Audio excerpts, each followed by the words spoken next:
Hi, beautiful people! Today we are diving into the world of Victorian style garden pots. Think soft hues, elegant calligraphy, and a little bit of whimsy. Trust me, it's going to be fun. Let's get started. We're going to start with a simple sketch. Nothing too detailed, just the basic shape of a garden pot. Honestly, I like to keep it loose and playful. It doesn't have to be perfect. Think elegantly messy. And if you're feeling stuck, Pinterest is your best friend for inspiration. Don't overthink it, this is just the blueprint. Now, I'm not diving straight into watercolors because I wouldn't want you to feel stuck while I go rogue against harsh lines and just go ahead and paint. Trust me, I get it. It might feel like you're spiraling. Like, what is happening? Where do I even start? But hey, I'm here with you, right? And we'll make sense of this together. This is supposed to feel playful, not perfect. Now, the fun part painting. For that stone like Victorian vibe, mix a bit of blue and grey.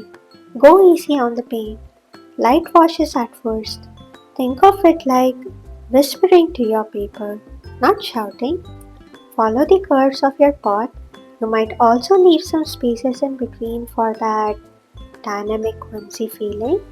For some reason, in loose watercolors, I feel like continuous hard lines makes the subject look really not loose, which is why I prefer broken lines when painting, leaving a lot of white spaces not just in my florals but also when creating line drawings like this, like we are painting the Victorian pot right now. Add some water and allow your paint to freely without trying to control and make even lines or even shapes or anything even for that matter. If it looks too perfect, it's not Victorian enough. You could add a few scratches and uneven spots in the center to make it look aged and full of character.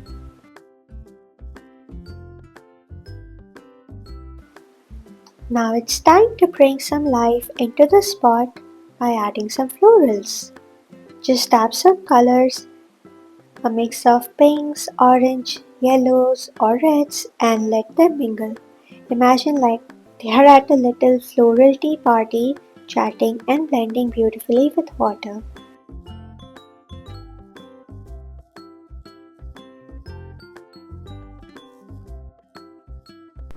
Using a clean brush and water, soften the edges and let the colors flow. No rules here, just wipe with the colors.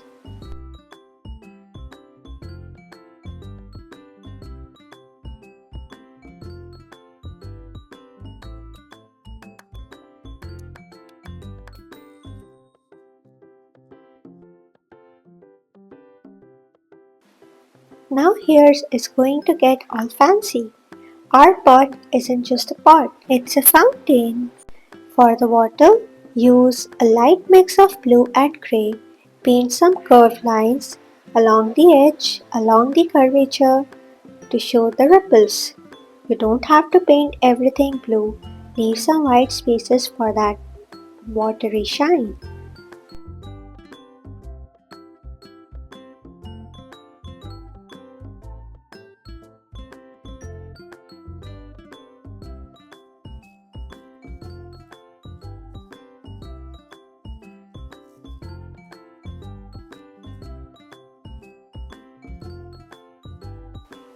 You could also add some broken lines coming from the top to, to show that some of the water droplets are falling down from the fountain.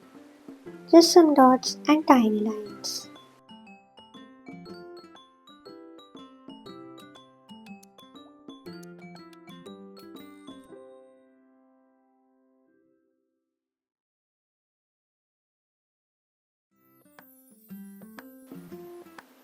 Now this is completely optional. If you love your watercolor paintings to have the soft dreamy look, you could just stop here, or if you like to add some more details, you could go for a darker color to enhance the curves of the pots or to enhance some of the florals by adding some darker elements there.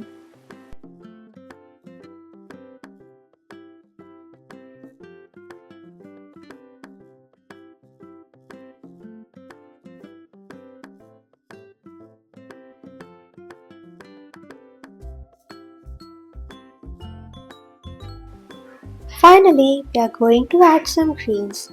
I feel like leaves really bring everything together. And what's a garden pot without leaves, right? Let them flow naturally. They don't have to be perfect or don't have to follow a specific shape.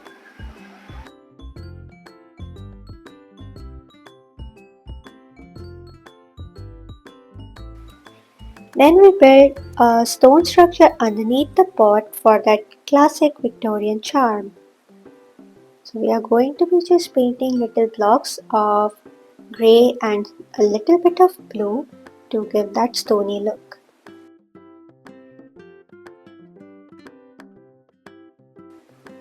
Oh, and one last touch.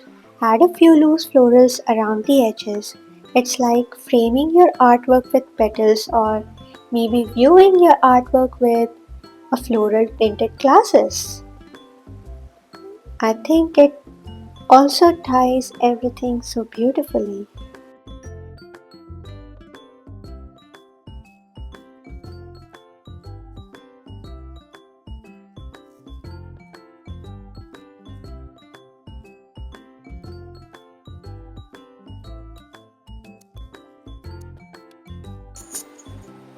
The last thing for us, and probably my favorite part, is to add shine.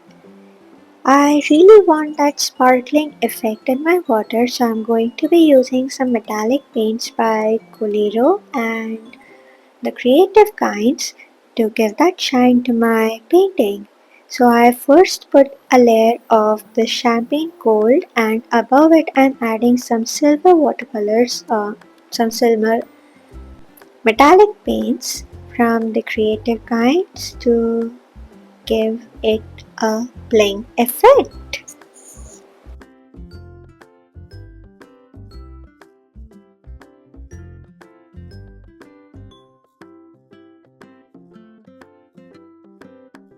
We have finally completed our Victorian style part. How do you feel about it? I'm really happy with my progress, and in the next video we are going to bring it all together. Our calligraphy, maybe our embellishments of adding some stamps, adding a ribbon, and just about anything what makes you happy. So see you in the next video. Bye!